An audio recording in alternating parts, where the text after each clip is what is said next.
least it's nice out, right?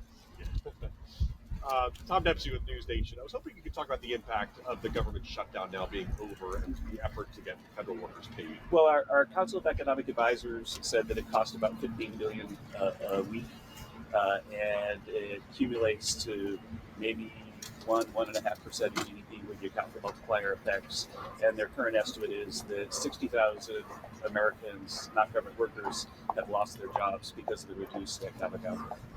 Affordability has become a key word after Election Day last week. How has President Trump, from your perspective, made things more affordable for Americans? Oh, I mean, the first thing that we've done is we've stopped the runaway inflation.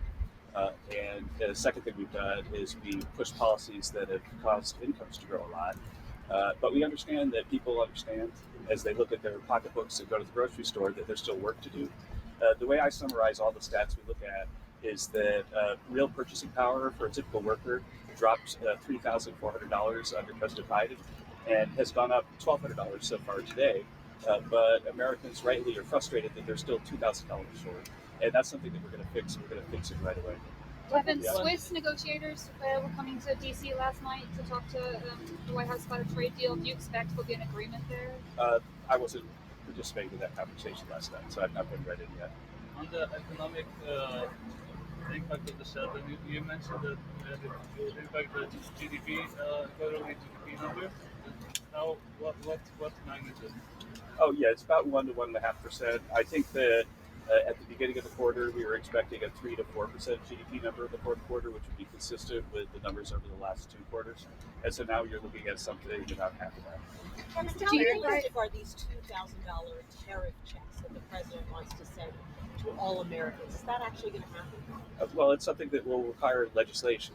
But if you look at how much tariff revenue has been coming in, then there would actually be enough room to cover those checks and not go into the rest of the budget. So yeah, there would be enough money to pay for the $2,000 checks. So are you actually actively working with Congress to try to make that happen? And we're actively studying the matter and getting the numbers straight so the president has all the choices he needs to decide what to do.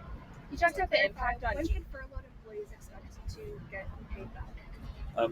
We expect that people were actually brought back in as essential employees a couple days early so that the furloughed employees could get their checks as soon as possible. And I was really pleased to see some of my furloughed employees show up today, and there's a lot of hugging and smiling. I think that the payments will come probably early next week. But I think that's what maybe even before.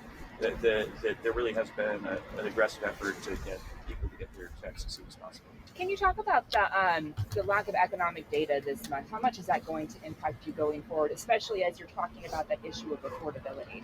Well, there's some data. The September jobs report has already been cooked, and we expect we might get that next week. It just hasn't been released.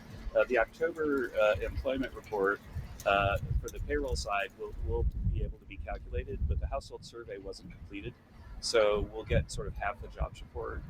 Most everything else, I think, we'll be able to concoct the correct number after we look back. But we will never know what the unemployment rate was in October because there wasn't a household survey. But I thank you all for your attention. Thank you. As the nation awaits clarity on the $2,000 tariff checks, we'll be monitoring every announcement and every shift in Washington. This story is moving fast, and NewsXstream will bring you the facts first. Hit subscribe, smash that like button, and stay tuned for more breaking coverage.